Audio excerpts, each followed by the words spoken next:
할렐루야, 성부, 성자, 성령의 이름으로 성도님들께 문안드립니다. 제가 기도하고 말씀 묵상하도록 하겠습니다. 사랑의 하나님, 주님의 은혜에 감사합니다. 오늘도 새날을 허락하여 주시고 이 시간, 새날의 첫 시간을 주님의 말씀 듣는 시간 되게 하심에 감사합니다. 이 시간을 통하여서 하나님의 귀한 음성 듣는 시간 되게 하여 주시고 복음의 진리를 더욱 깨닫는 시간 되게 하여 주시옵소서. 감사하며 예수님의 이름으로 기도합니다. 아멘. 기독교 역사의 인물들을 살펴보면 그들이 극적으로 회심하는 것을 알 수 있습니다. 성 어거스틴의 경우 로마서 13장을 읽고 예수님께로 돌아와 극적으로 회심합니다. 루터의 경우 로마서 1장의 내용을 읽다 이신칭인을 발견하고 회심하여 종교개혁을 일으킵니다.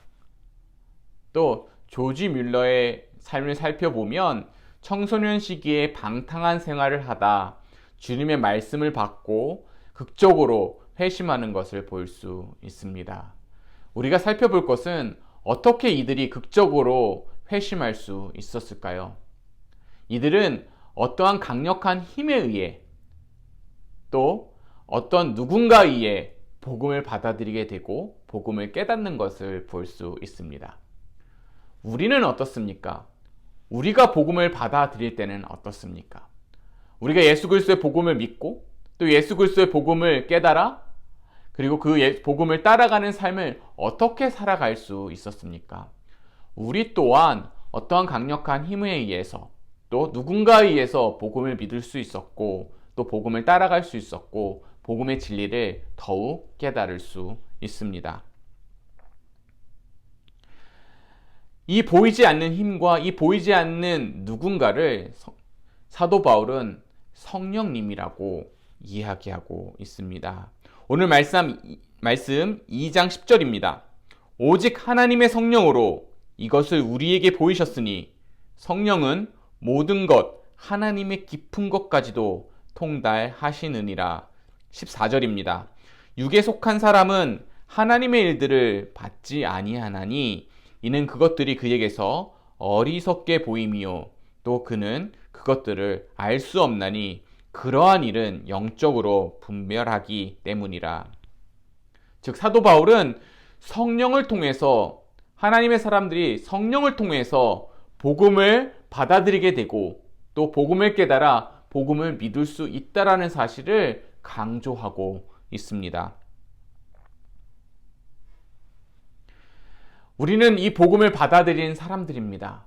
이 복음을 깨닫고 이 복음의 그 놀라우신 은혜를 믿는 사람들입니다.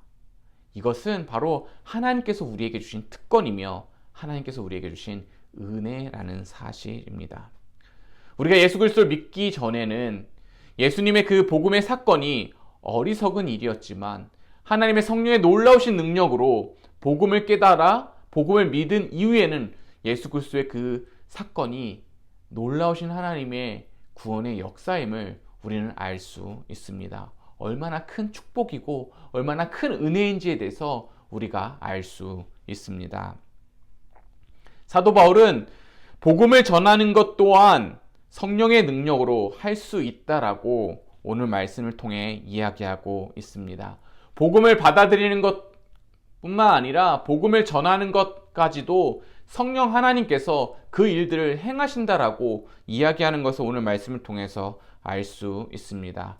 세상에 어떤 지혜로 복음이 전해지는 것이 아니라 성령 하나님의 능력으로 복음이 전해지는 것을 알 수 있습니다. 즉 오늘 말씀을 정리하면 성령을 통해서 복음이 받아들여지고 복음을 깨닫게 되고 또 성령을 통해서 복음이 전해지는 것을 우리는 알 수 있다라는 것이죠.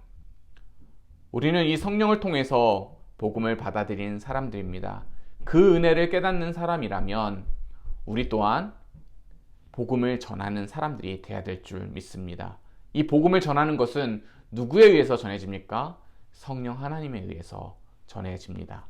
우리는 그 복음을 전하는 자로서 순종하는 삶을 살아가야 될 줄 믿습니다. 함께 기도하겠습니다.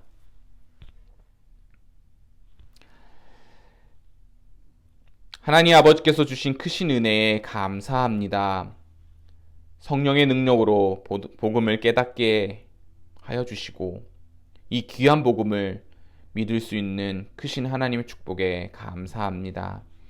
이제는 이 축복을 받은 자로서 성령의 능력으로 복음을 전하는 자들이 되게 하여 주시옵소서. 예수님의 이름으로 기도합니다. 아멘.